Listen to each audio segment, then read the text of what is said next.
안녕하세요. 결혼한 지 4년 된 30대 초반의 여성입니다. 제가 신우나 시어머니 때문에 이혼한다는 이야기는 들어봤어도 형님 때문에 이혼한다는 사람은 본 적이 없는데 그게 제가 될 줄은 상상도 못했습니다. 저랑 남편은 지인의 소개로 만났습니다. 제 경우는 결혼까지는 생각하지 않은 상태에서 좋은 사람이라 하니까 한번 만나볼까 하는 생각으로 남편을 소개받았습니다. 그런데 막상 만나보니 말도 너무 잘 통하고 취향도 잘 맞고 운명의 상대가 있다면 이 사람이 아닐까 싶었어요. 남편이 말하기를 자기 역시 가볍게 여자친구나 사귀어볼까 하고 만났는데 어느새 저를 결혼할 여자로 생각하게 되었다고 하더군요.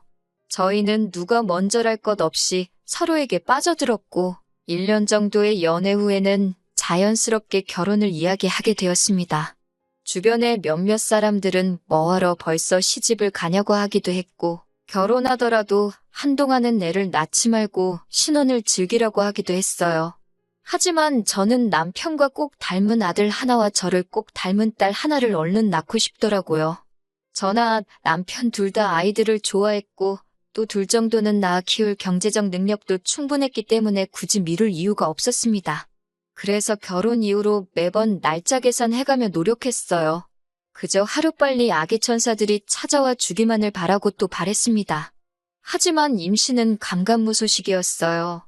애타는 제 마음을 아시는 친정부모님은 마음을 편히 가지라고 하셨지만 저는 둘 다 나이도 젊은데 도대체 왜 임신이 안 되는 건지 이해가 안 되더라고요. 시댁에서는 혹시 제가 어디가 안 좋은 건 아닌지 염려를 하시는 눈치였고 제 입장에서는 혹시 남편한테 문제가 있나 싶기도 하고 결국 여러 가지 가능성을 열어두고 남편과 함께 병원에 가서 검사도 받았는데 남편도 정상 저도 정상이었습니다. 결국엔 너무 답답한 마음에 주변에 만류에도 불구하고 시험관 시술 2회와 인공수정 2회를 시도해도 봤지만 모두 실패했네요. 이제는 후유증도 걱정이 되고 여러 가지 염두해야 할 일들이 많아서 다시 시도할 엄두가 안 나는 게 사실입니다.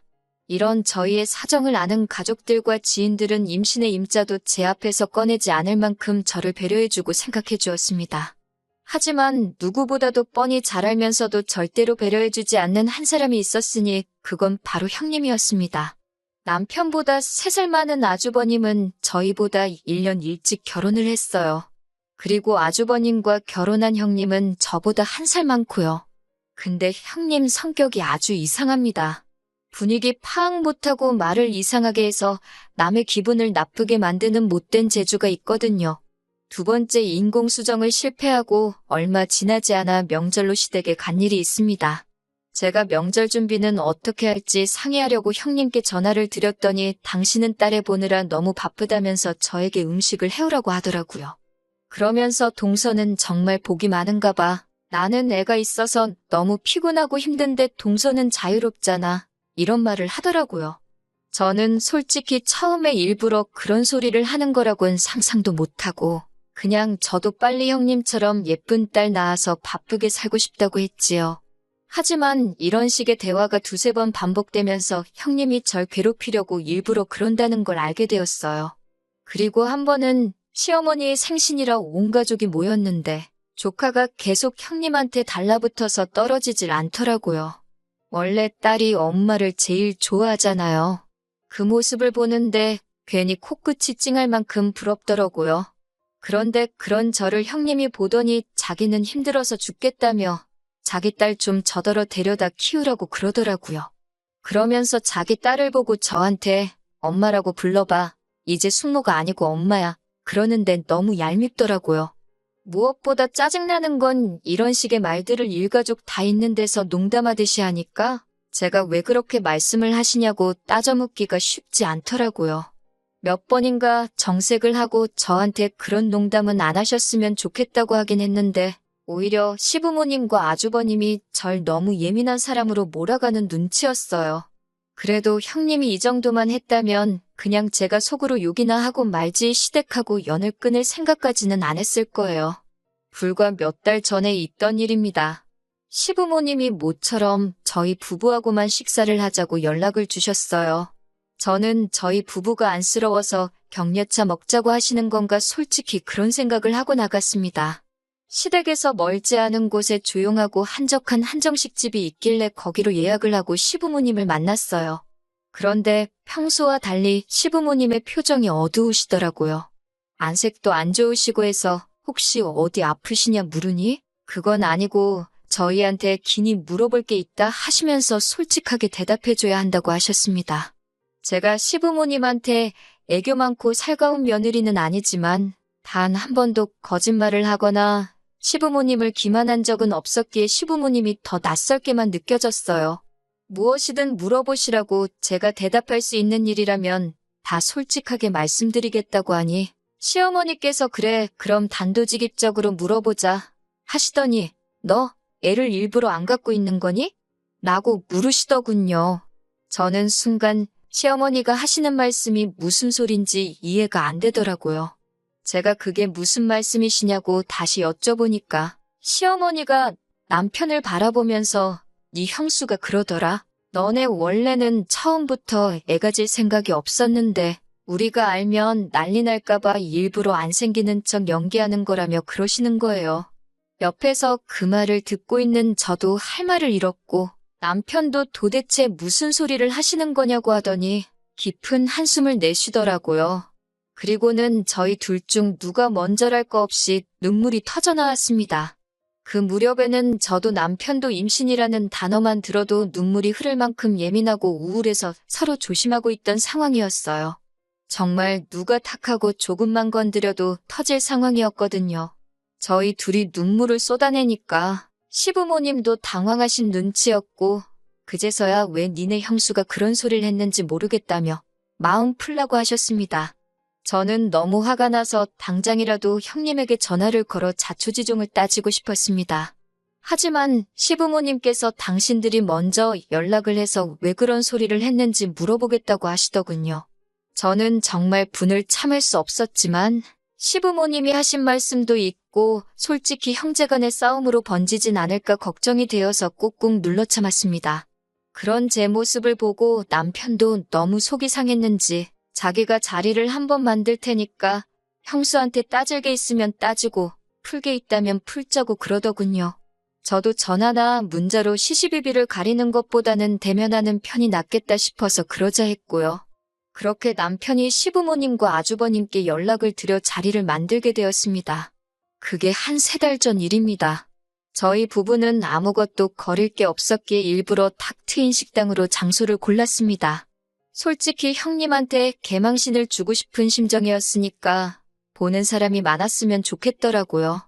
그렇게 저녁 6시쯤 해서 모였는데 형님이 저를 보더니 아무 일도 없었다는 듯이 방긋 웃으며 동서 안녕 그러는 거예요.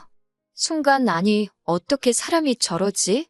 어머님이 아무 말씀도 안 하셨나? 싶었어요.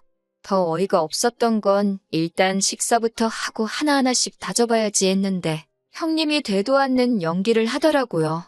식사 내내 시어머니 옆에 앉아서 너무 맛있다며 저한테도 동서도 많이 먹어 그러던 사람이 식사가 다 끝나고 나니 갑자기 속이 안 좋다며 막 자기가 자기 손을 주무르고 그러더니 이내 토할 것 같다며 화장실로 뛰어가더라고요.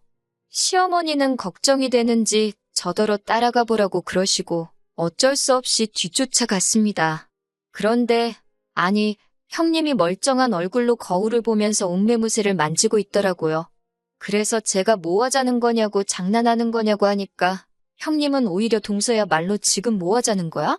왜 이런 자리를 만들어? 라며 저에게 따지고 들더라고요. 제가 왜 제가 하지도 않은 말을 지어내서 시부모님께 했냐고 하니까 어차피 니네 못 낳잖아.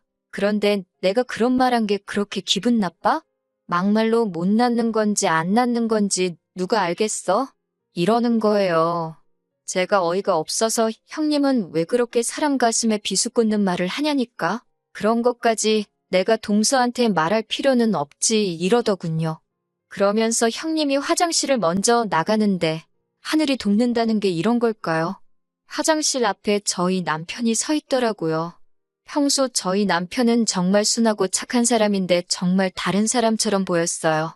형님이 남자였으면 주먹으로 한 대 칠 뻔한 걸 꼭 참고 있는 듯 주먹이 부들부들 떨리고 있더라고요.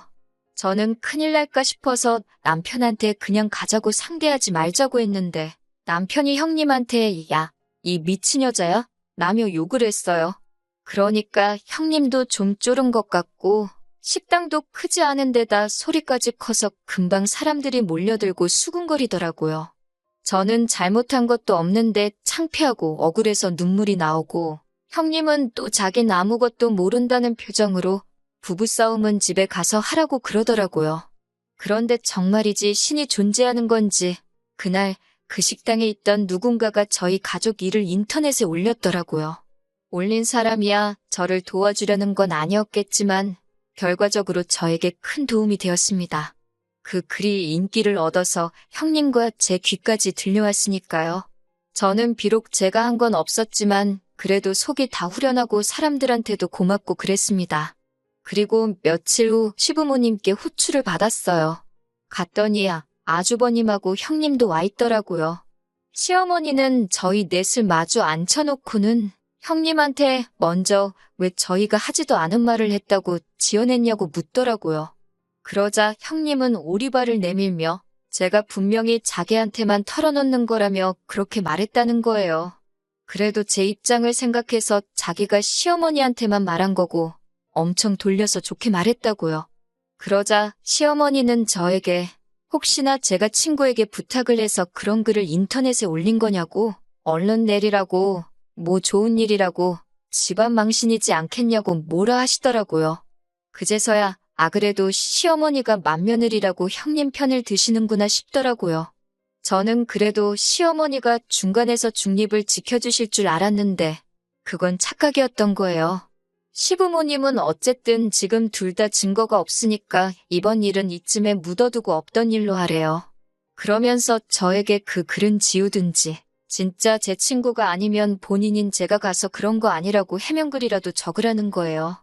그래서 제가 됐다고 저는 지금 잘못한 거 하나도 없고 떳떳해서 그냥 넘어갈 이유가 없다고 했습니다. 저나 남편이나 시부모님께 그렇게 강경한 태도로 나간 건 그날이 처음이었어요. 그러자 아주버님이 나서서 저희 남편한테 마누라 교육 잘 시켰다. 아주 어머니랑 맘먹어라 라고 소리를 치더라고요. 그러니까 저희 남편도 지지 않고 사이코패스인 이 마누라나 잘 가르치라고 받아쳤어요. 그러자 아주버님이 주먹을 들었고 남편도 지지 않고 막아내고 아주 개판이었습니다. 결국엔 시아버지가 골프채로 테이블을 내리치고 나서야 분위기가 진정되었습니다. 결국 아무것도 해결된 것 없이 집에 돌아오는데 남편이 저에게 이제 시댁하고 연을 끊자 그러더군요. 저는 남편에게 차마 그럴 필요 없다는 말을 해주지 못했습니다. 남편은 저에게 미안하다면서 진작에 아기 같은 건 포기하고 우리 둘이 행복하게 사는데 집중했으면 좋았을걸. 괜히 저 뭔가 마음 상하게 한 것 같아서 미안하다고 하더라고요. 남편이 그렇게 말해주는 것만으로도 얼마나 큰 위로가 되던지 그날은 행복해서 눈물이 나더라고요. 며칠 뒤 시어머니가 연락을 해오셨어요. 그러더니 어찌됐건 제가 나이도 제일 어리고 서열도 제일 낮으니 형님한테 죄송하다고 전화하고 시아버지께도 찾아뵙고 죄송하다고 말씀드리라고 하더군요. 그래서 저는 그렇게는 못한다고 딱 잘라 말씀드리고 더 하실 말씀 있으시면 아드님하고 해보시라 하고 전화를 끊었습니다. 그런데 그날 저녁 퇴근한 남편한테 들으니 몇몇 맘카페를 중심으로 형님에 대한 신상 정보가 털렸다고 하더군요. 그로 인해 형님에게 더 원색적인 비난과 욕설이 쏟아지고 심지어 조카가 다니는 유치원까지 다 알려져서 애 유치원도 못 보내고 있다고 했습니다. 그 말을 들으니 조카에겐 유감이지만 얼마나 꼬숩던지요. 인과응보라는 말이 있는데 형님이 개념 없이 한 행동들 전부 다 돌아왔다고 하기엔 아직 모자란 거 아닌가 하는 기분까지 들었어요. 시어머니는 남편에게 제발 저를 설득해서 인터넷에다 이 모든 게 오해라고 해명글 좀 올려달라 하더래요. 제가 미쳤나요? 제대로 된 사과도 안 받고 형님 좋은 일을 하게. 오히려 남편도 절대로 해주지 말라고 욕을 처먹어봐야 정신을 차린다고 마음 약해지지 말라고 그랬습니다. 그 사건 이후로 저도 남편도 지금까지 아주버님과 형님은 물론이고 시부모님과도 연을 끊고 지내고 있습니다. 가족 사이가 이렇게 영원히 안 보고 살 수는 없겠지만 적어도 지금만큼은 마음도 편하고 좋습니다. 듣기론 형님이 악플러들 못 다 고소하네 저도 고소하네 어쩌네 하는데 그러던지 말던지 관심 없습니다. 무엇보다 저는 지금 최고의 복수를 하게 되었는데 그건 바로 제가 아이를 가졌다는 겁니다. 의사 선생님 말씀으로는 두 쌍둥이라고 하시네요. 임신 소식을 들으신 시부모님도 이제 다 잘 되지 않았냐며 마음 풀고 예전처럼 살자고 하시는데 당분간은 어려울 것 같네요. 그래도 남편이 든든히 제 편이 되어주고 있고 저에게도 이제 아이들이 생겼으니 아쉬울 건 하나 없습니다. 형님, 그렇게 없는 말 지어내면서까지 시부모님의 관심을 받고 싶어 하셨으니 이제 혼자서 다 모시고 다 챙겨가면서 사세요.